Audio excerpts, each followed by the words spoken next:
Alanna Smit teamed up with her builder hubby to transform it into a stunning plantation-style home, combining the best of British colonial, American Hamptons and Australian country styles. Alanna Smit joins us now. Smit, I should say.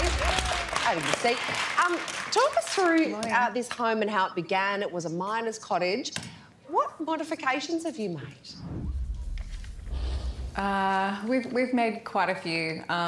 Essentially, we pretty much excavated the whole front of the block right back to the existing house, and we put in a fairly large structural garage and almost sort of replaced the hill around and put it back. As you know, my husband's a builder, so we needed a lot of storage space, so that's what that area does. And then we extended out the front and put on a new entrance, which is my favourite space, and a couple of bedrooms for the kids and a bathroom. When we finished that side of things, we moved into that section, and then we proceeded to sort of demolish the old facade of the old house, and then renovated the back end and did a small extension out the back. Just a small project then.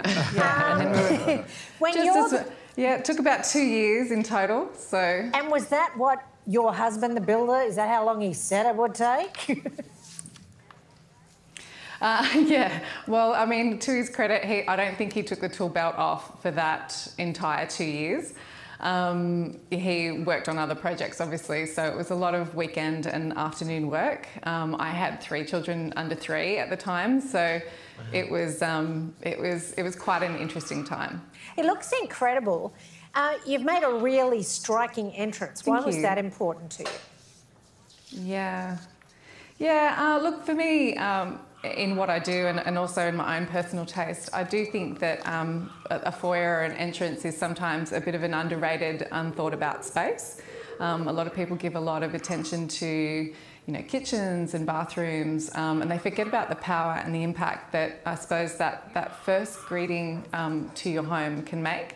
So for me, it is still quite a small house on quite a small block.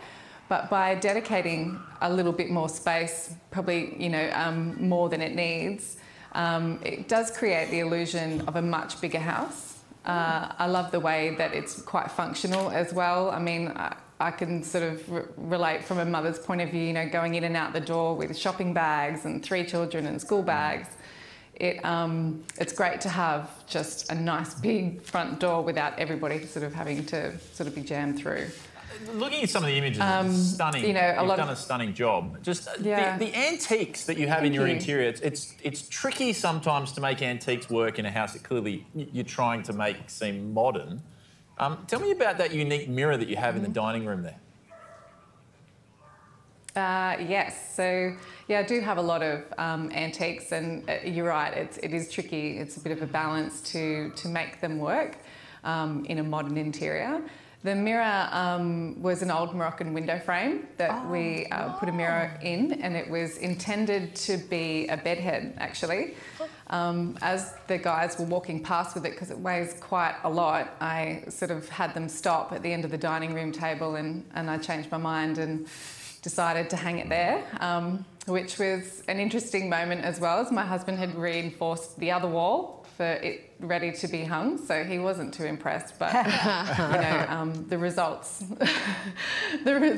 are perfect. And sometimes I think you need to have a little bit of flexibility when it comes to finishing off your home and really allowing things to organically grow like that and change your mind, not be too stuck in the mud with things. Well, speaking of flexibility, you transformed a dingy shed into a gorgeous guest room. Tell us about that. Yeah. Well, it was actually the first little renovation that we did. So when we first bought the property, I don't know if you can see the image, but it's a pretty dingy little shed. And we desperately needed somewhere for family to stay, to come and help us, with the kids, or just when they were visiting, as all of our family live away. So we basically put a new big hipped roof on it, nice exposed rafters, new floors, new cladding, and it was like a little test run for us as to what the finishes of the exterior of the main house would be. So in actual fact, we actually went with a different cladding and a different roof colour in the end on the main house, but it was great to have that little test run almost. I love perving at other people's homes. I love your house is gorgeous. And your favourite area of the house, your favourite space, is the living room. Why do you call it Paris? Take us through how you've styled it. Yeah, so I do have the luxury of having, I suppose, 2 living areas. I designed it that way so that we could, I suppose, have a little bit of a breakout space. Paris to me is just my little escape. Anything that crosses the border, like Lego or toys or children get pretty much kicked out straight away. So it's it's just my little haven where I can have lots of your little treasures and have somewhere to read a book and so I guess it's my little escape. And I must say these days the kids are a little bit older and they're allowed in there now. But it was certainly much more glamorous than hiding out in the laundry. Yeah, it's the good room, and it's where all the white furniture is. Yeah, it's a good very room. Brave. You can follow Alanna on Instagram at Alanna Smit Designs, or check out her website at alannasmit.com.au. Thank you for showing us through your gorgeous home. It is stunning. Thanks, Alanna. Thank you. You're welcome.